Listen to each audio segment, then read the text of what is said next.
โอเคขอบคุณพี่น้องเนาะน้ำในงานมื้อแรงมีหรือเปล่าตัวอย่างว่าน้ำหวานน้ำก้อนน้ำมียังแหละกาแฟยังแบบว่ามีบ่พอหรือบ่พอสิพ่อกับบ่พ่อตอนนี้อยู่คนละบ้านไม่แต่บ่เจ็บกับบ่มียังพี่น้องเนาะบ่เจ็บกับสิจกเงินตัวเองเลยเอาให้เพื่อว่าแบบว่าพอได้แบ่งยังสมทบกันพี่น้องเนาะบ่ฮู้ว่ามีหรือบ่อ๋อเงินคำก็ได้ใจเบาเจ็บโดยไม่แต่ว่าซื้อกาแฟซื้ออันนี้อีกอย่างที่จำเป็นนั่นแหละเฮียเงินเฮียบ่ฮู้ว่าเงินผู้ใดพี่น้องนี่แต่ว่าบ่เจ็บสิเก็บไว้ก่อนนะ160,000นะพี่น้องนะไปจะไหนจังว่ากันสิหาเจ้าของเงินว่าแม่นไผกันแท้พี่น้องนะเพราะว่าบ่เจ็บเก็บเงินได้พี่น้องหรือว่าสิปันบ่พี่น้องนี่160,000พี่น้องขอขอบใจทางพญาใจบุญเด้อที่สวยตั้งแต่กี่ฮอตซูมือนี่ก็ขอขอบใจหลายๆเด้อบอกแห้งเด้อขอคนเจ็บอย่าดันความใครอย่ามีขอให้ลำหินลอยโซให้มานปรารถนาสิ่งใดขอให้ได้สิ่งนั้นสมการพัฒนาหรือว่าไปไสมาไสก็ขอให้มีแต่คนฮักคนหอมนอนให้ได้เงินหมื่นตื่นให้ได้เงินแสนสมการพัฒนาหรือว่าเฮ็ดธุรกิจยังก็ขอให้ลาบเด้อทุกชาติทุกปีเด้อพ่อแม่เด้อสาธุ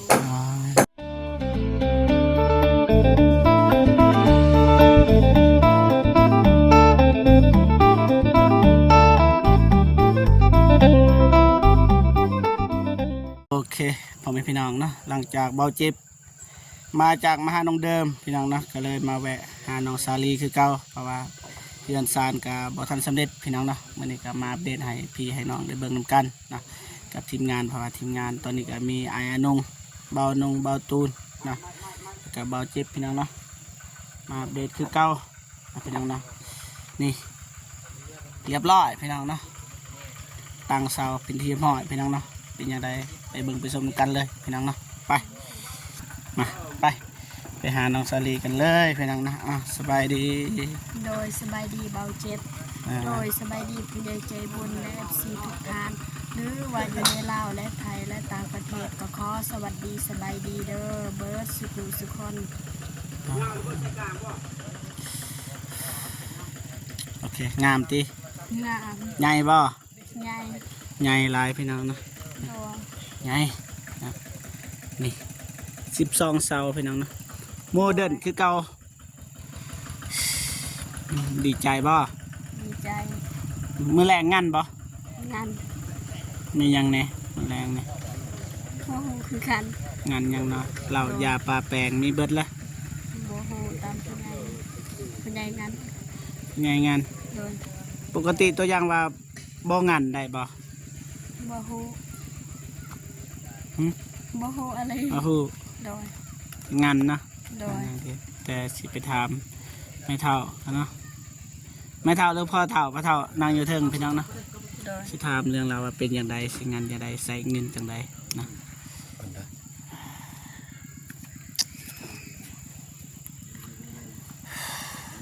ไปย่างพาไปเบิ่งเป็นไก่ไอ้เนี่ยเป็นไก่เป็นลามมันแหละไปย่างได้เขียนได้ซานแล้วน้องซาลีพี่น้องเนาะ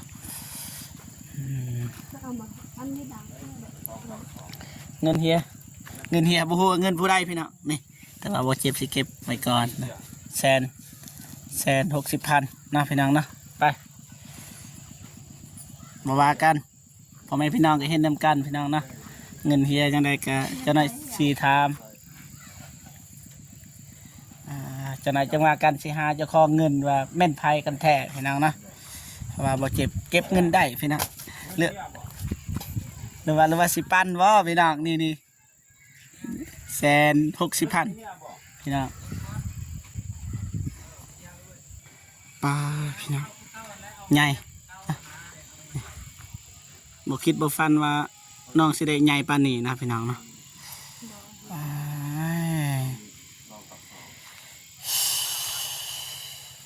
คักงามหลาย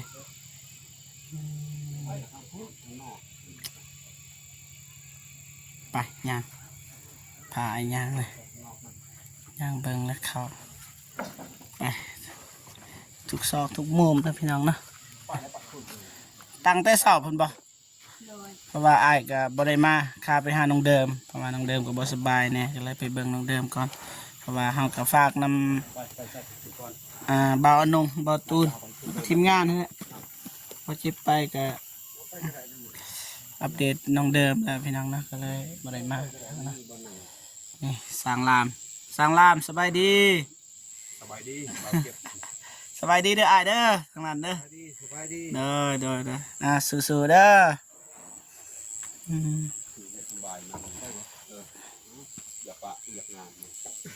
ไปมีแต่ว่าเบาเจ็บสิไปทำพอเท่าก่อนพี่น้องเนาะเพราะว่าพอเท่าตัวเดียวก็ได้เนาะเพราะว่าพอเท่าอยู่เทิงพี่น้องเนาะไปขึ้นไปทำพอเท่ากันไปขึ้น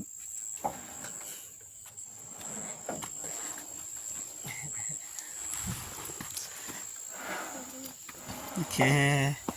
สบายดีพอเท่า สบายดี อืม ทีมงานเฮา เด้อ เก็บบ่ให้ได้ใครบ่ให้มีเด้อมันยืน ดีใจบ่ ดีใจ ดีใจ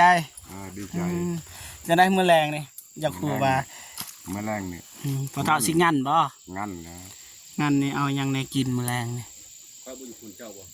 นี่แต่เซน ซีนนะ เซนต้มนะฮะ ซีน เอาปลาอบเมียนนี่เหือน โอ้เรียบร้อยเลย เรียบร้อย โอ้ไม่ได้ทางงั้นบ่เจ็บอยู่ได้บ่ ได้ แบบว่าอยากกินตอนนี่นะ ได้สมเชย อืม สมเชยใจดี คันสั่นบ่เจ็บบ่เมื่อยเลย โดย พี่น้องเนาะสิงั้นอยู่นํกันพี่น้อง โดย เพราะว่ามาแสดงความยินดีกับน้องซาลีพี่น้องเนาะ โดย เอาสิมางั้นนะบ่ฮู้ว่าเฮาสิอยู่ดนหรือบ่ดนก็เบิ่งนํกันพี่น้องเนาะ โดยเบาเจ็บเกิดความเพียงเฮียงหน้านำกันนั่นแหละ ได้บ่เจ็บก็บ่ได้มา 2-3 มื้อไปหาน้องเดินเราบ่สบายพาไปโรงหมอบ่ว่ากันเนาะ โดย บ่หายเนาะ บ่หาย เด้อ บ่หายบ่จม บ่จม เออ โดยขอบใจหลายๆเด้อ ขอบใจ เด้อ ใจ มีของกินบ่บอกพาไปเบิ่งอ้ายนางซาลีค่ะนางซาลีดีใจที่ได้บ้านใหม่พี่น้องเนาะนี่มีหยังแหน่กินแรงนะ ปลาอยู่เฮือน มีหยังนี่ กินหมู โอ้เอาไว้งานมื้อแรง โดย ปลาทอคือหลายแท้ ใส่คน ไปอยากมางานก็มาได้บ่แบบนั้นบ่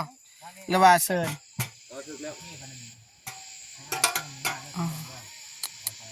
โดยไปหาไอแดงกันโอ้แล้ว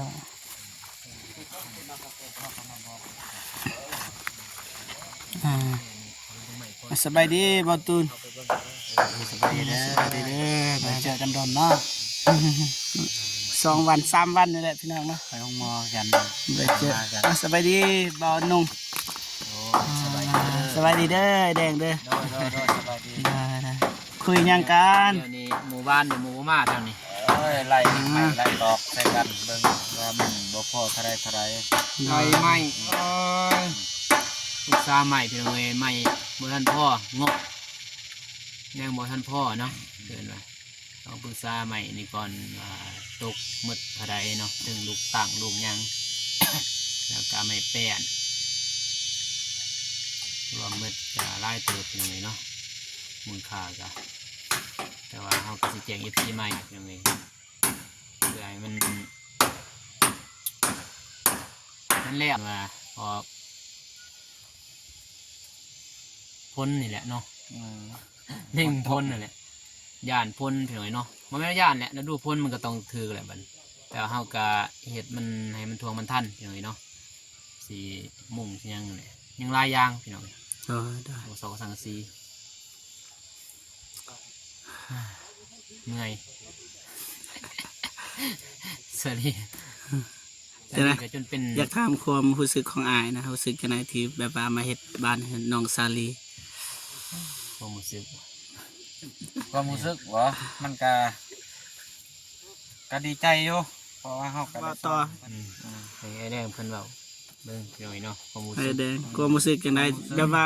ได้มารับงานอีกครั้ง แม่นได้มารับงานเพิ่นนี่ก็เฮาก็ดีใจเนาะเพอเฮาก็ได้เฮ็ดงานไปเรื่อยๆนะ โดย ถึงว่าจะว่ามันน้อยหรือหลายเฮาก็สามารถเฮ็ดสำนั้นเฮาก็เฮ็ดไปเรื่อย ตั้งว่าซอยมันบ่แม่นว่าปลาจ้างพี่น้อยเนาะถ้าว่าจ้างเนี่ยคือ FC เว้าเนี่ยเนาะ FC ว่าเนี่ยแล้วคมราคามันสำนีมันก็คือว่าถือ หลาย พี่น้อง หลาย เะ คนอาจจะอันน่ะ คิดเอาเองเนาะว่าโอ้เป็นหยังจะว่าแพงหรือว่าแพงจังซี่แต่งานใหม่นี่มันก็ยากเลยพี่น้องเพราะว่าเฮาได้กบได้เล่าเพื่อให้มันรายละเอียดเฮ็ดนั่นน่ะ เอาเราเด้ ให้มันงามมันนะ เห็นงามละเอียด ถ้าว่าเฮาเฮ็ดไปเลยมันก็ใครแน่กันเฮาบ่กบบ่หยังครับบ่เล่าอันนั้นมันก็บ่งามเนาะเฮาเฮ็ดมันก็ไวจังซั่นแต่ตัวนี้เฮาก็เฮ็ดมันเก็บรายละเอียดให้มันงามให้มันดีให้น้องสาลีนะ มันก็สาแน่แต่ว่าเฮาก็สู้เพราะว่าเฮาก็อยากซอยตั้งว่าอยากซอยตั้งใจอยากซอยนะเพราะว่าจังซั่นมีหยังกับทีมงานมีงานต่อหน้าก็เอิ้นใส่เอิ้นหากันได้ถ้าผู้ใหญ่ใจดีเพิ่นผู้ใดอยากจ้างอีกเนาะทางสร้างแดงเฮ็ดก็พร้อมเนาะแต่ว่าลูกคมราคาก็เฮาก็มาตกลงกันซื้อจังซี่แหละแต่เฮาก็พอใจเฮ็ดเฮาก็เฮ็ดไปเรื่อย ถือ เอา ลาย ซ้ำซอยได้ โดยถือลายก็บ่ไหว้นะ ๆเนาะแม่นเฮาก็มาเบิ่งว่าโอ้ถึกหลายเฮาคือจังซี่แหละเฮาก็ซื้อของอยู่ของกินซื้อข้าวซื้อน้ำเนาะเฮาก็น้องสาลีเพิ่นก็บ่มีนะเฮาก็ต้องได้ซื้อเอาเงินงบตัวนี้เลยไปซื้อเบิกเงินนำเบา1เพิ่นมื้อนั้น3ล้านก็มาปันกันผู้ละ500,000เพื่อใช้ในครอบครัว โดย แต่เรือหันเฮาก็ซื้อข้าวกินเนาะซื้อข้าวกินแล้วก็ซื้ออันอาหารกินแล้วเวลาบ่าวนงเพิ่นติดภาระทางอื่นได้เพิ่นบ่ได้มาวันสมมุติว่านะเฮาก็สิเอาเงินดังกล่าวหันไปซื้อของกินนั่นน่ะซื้อสั่งมาเฮาได้เนาะแต่ว่าเพิ่นคู่มือเราก็ซื้ออยู่ดอกซื้อมาให้กินอยู่ดอกนะ คือถือว่าซอยเนาะซอยน้องสาลีพี่น้องนะแต่มีดก็บ่เจ็บบ่คิดว่ามันสิใหญ่นะบัดมาเจออันนี้เอ้าใหญ่ ตกใจวะ ตกใจ สิว่าซ้ำกันน้องดื่มเนาะ คิดว่าก็เกินนั่นหน้อยนึงคิดว่าแต่ว่าเศร้านี่เลือกน้ำกันนะกับเบาหนุ่งกับเบาเตียงอย่างแต่ว่าเฮาก็บ่คิดว่ามันสิยับเข้ากันนะให้มันน้อยบ่ใหญ่ปานนี้ ซ้ำ6 เมตรกับ9 เมตรนั่นแหละเนาะ6คูณ9เขาเนาะ คนเก่า ซ้ำว่ากันกับเบาเตียงพี่น้องเลยเนาะ แต่ว่าซ่องห้องหันมันก็สิเข้า7 เมตร มันเกาะซ่องห้องคือว่าใหญ่ใหญ่กว่า มัน เก่า เกาะออกเลยนึง ใหญ่กว่าเก่าหั่นน่ะมันก็กว่าเก่าหั่นนะก็ เพ จะ ราะ สั่ ว่าน น้องเดิมบัดรวมกับติงก็ได้ซื้อ6เดียว เจ็บคอเลยพี่น้อง โอเคขอบใจหลายๆอ้ายเด้อใจหลายๆเด้ออ้าย ใจร้าย ไปทางนี้ต่อพี่น้องเนาะมาน้องสาลีเพิ่นสิเฮ็ดหยังเพิ่นโอเคเฮ็ดหยังอยู่ เขาสิมีเขาแพง ต้มน้ำ โอ้สิให้พวกอายกินกาแฟอ่าอ่าอ่าอ่าสบายดีเด้อไม่เท่าเด้ออ่าดีใจบ่ ดีใจ คิดบ่ว่าสิได้เฮือนหลังใหญ่สำนี้คิดอยู่บ่ ไปจัก บ่เป็นหยังอย่าว่ากันพี่น้องนะไม่เท่าเพิ่นบ่จักสิตอบนะพี่น้องอืมน้องสลีนี่ เพชรเทศดา ดุนะบ่ได้พักมาน้องนะ